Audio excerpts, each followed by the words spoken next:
Oui, parce qu'il y en a un qui a été résolu par Grégory, je pense, Perelman, à $1 million, et il a refusé de venir prendre son $1 million.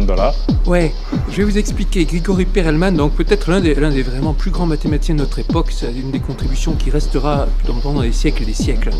Et donc il a résolu cette fameuse conjecture de Poincaré qui portait sur, disons, la forme de tous les univers possibles, tous les univers à 3 dimensions possibles. Un problème qui a traversé tout le XXe siècle, qui a été posé par Henri Poincaré au début du XXe siècle. Il l'a résolu, il a refusé le $1 million, effectivement. Franchement, ça peut paraître un peu surprenant, mais moi, ça ne m'a pas choqué tant que ça.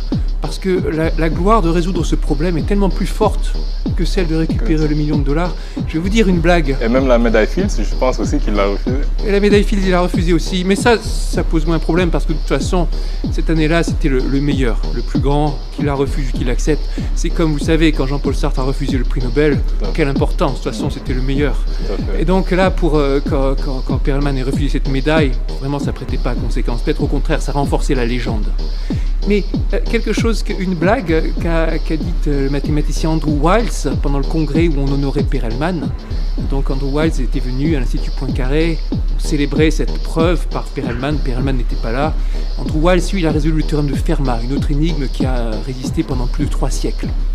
Et Wiles a dit, vous savez, ces problèmes du millénaire, ces problèmes du Clay Mathematics Institute, beaucoup d'entre nous donneraient de bon cœur $1 million pour avoir la gloire de pouvoir les résoudre.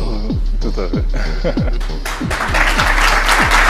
Et l'araignée que vous avez sur votre veste, qu'est-ce qu'elle signifie? L'araignée, sa signification est un secret jalousement gardé.